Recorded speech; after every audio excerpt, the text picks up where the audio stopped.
జడ్జిలుగా ఎంపికయ్యారు.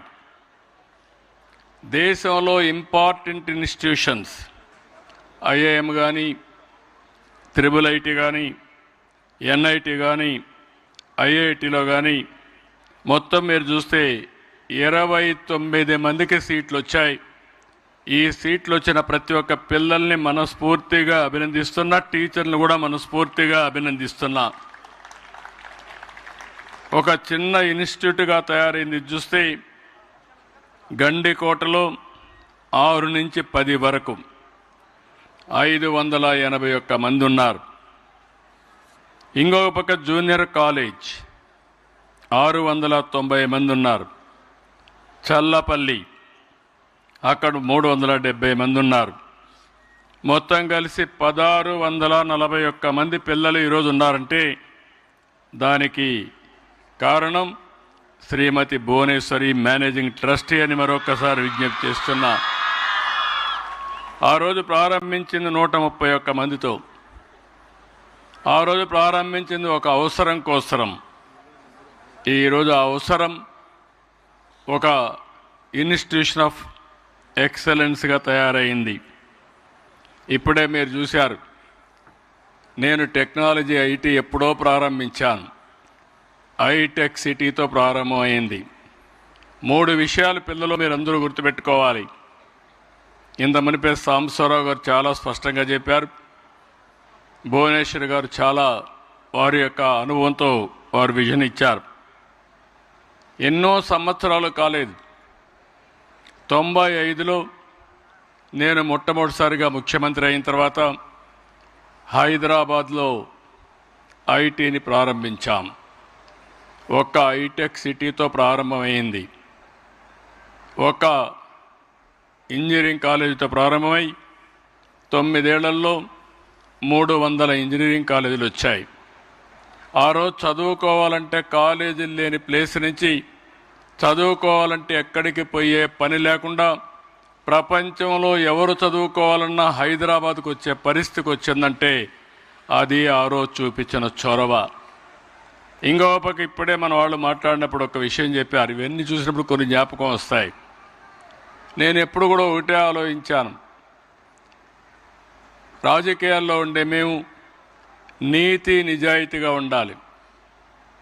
గౌరవప్రదంగా ఉండాలంటే కుటుంబానికి కూడా వ్యాపారం ద్వారా కానీ వ్యవసాయం ద్వారా కానీ ఆదాయం రావాలి తప్ప రాజకీయాలపైన ఆధారపడకూడదని ఆ రోజు హెరిటేజ్ ఫుడ్స్ పెట్టాం. 93లో పెట్టాం. 93లో ఫస్ట్ టైం హెరిటేజ్ ఫుడ్స్ పెట్టాం. 95లో నేను సీఎం అయ్యా. 2005లో స్కూల్ పెట్టాం.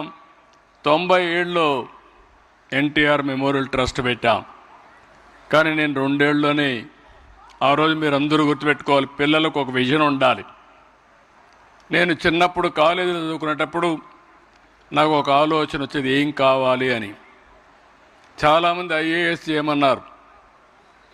నేను ఐఏఎస్ అంటే బాగా చదవాలి, నేను చదవడం లేదు కాబట్టి నాకు నచ్చిన పని చేయాలని నేను కాలేజీలో ఉండగా రాజకీయాల్లోకి రావాలని నిర్ణయించుకొని మొట్టమొదటిగా కాలేజీ యూనివర్సిటీ నుంచే ఎమ్మెల్యేగా పోటీ చేసి ఎమ్మెల్యేగా గెలిచి 2 సంవత్సరాల్లో మంత్రి అయ్యాను. అక్కడి నుంచి చరిత్ర అంతా కూడా మీ అందరికీ తెలుసు. ఇప్పుడు 4వసారి ముఖ్యమంత్రిగా ఉన్నా. ఎన్నిసార్లు ముఖ్యమంత్రిగా ఉన్నామనే దానికంటే నేను ముఖ్యమంత్రిగా ఉన్నప్పుడు ఏం జరిగిందనేది చాలా ముఖ్యం, ఏం చేశావనేది చాలా ముఖ్యం. అందుకే ఈరోజు మిమ్మల్ని అందరినీ కోరేది, ఇక్కడే భువనేశ్వర్ గారిని చూస్తే మీకు స్ఫూర్తినివ్వాలని ఆవిడ విషయం కూడా ఒక్క నిమిషం మీకు చెప్తున్నా. ఆవిడ ఒక హౌస్ వైఫ్. నేను పెళ్లి చేసుకున్న తర్వాత మొదట్లో నేను మామూలుగా రాజకీయం చేశాను, తర్వాత బిజినెస్కి వచ్చాను. నేను 2 ఏళ్లలో ఫైనాన్స్ అండ్ రెవెన్యూ మినిస్టర్ అయ్యాను. అప్పుడు లోకేష్ చిన్న అబ్బాయి, 10-11 సంవత్సరాలు. అప్పుడు ఆవిడని అడిగాను హెరిటేజ్కి పోమని.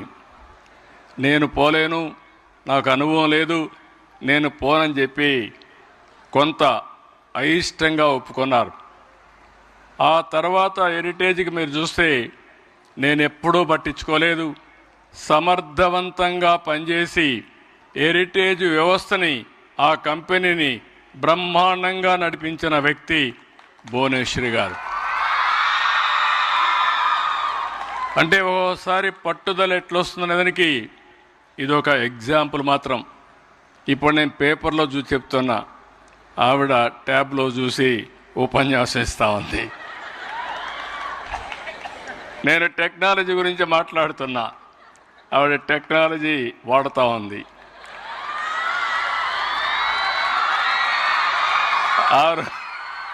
ఆ రోజు నేను హైటెక్ సిటీ కట్టి ఐటీని ప్రోత్సహించాను.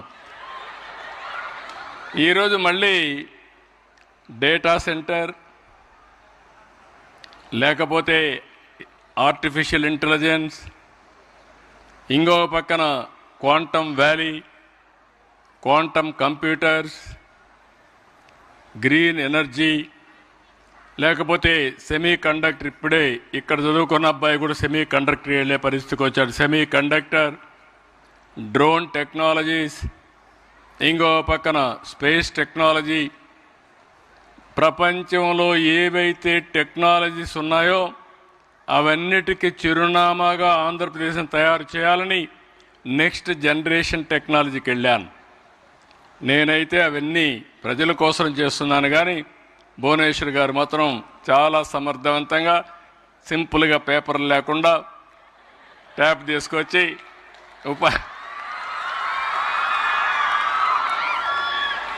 కావలసిన పాయింట్లు తీసుకొని చెప్పే పరిస్థితికి వచ్చారు. నేను ఆవిడ్ని చూశాను, వాళ్ళ నాన్న మారిగా పట్టుదల ఉంది, మొండితనం ఉంది. చాలా ఏదైనా పట్టుకుంటే చాలా గట్టిగా చేస్తారు.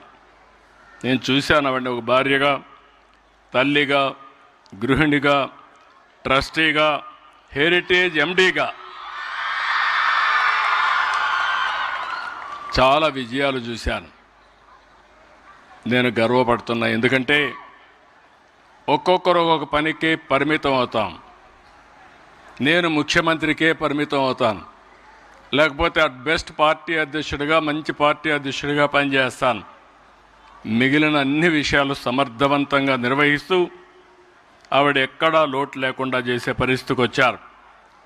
దాని పర్యవసానమే మీరు చూస్తే ఇటీవల లండన్లో 2 ప్రెస్టీజియస్ అవార్డ్స్ 2 వచ్చాయి. డిస్టింగ్విష్డ్ ఫెలోషిప్ 2025 అవార్డు, ప్రజాసేవ, సామాజిక ప్రభావ రంగాల్లో ఆమె చేస్తున్న కృషికి ఇన్స్టిట్యూట్ ఆఫ్ డైరెక్టర్స్ IOD ప్రదానం చేశారు. 2 హెరిటేజ్ ఫుడ్ సంస్థకు కార్పొరేట్ గవర్నెన్స్లో ఇచ్చిన golden peacock award for excellence in corporate governance 2025.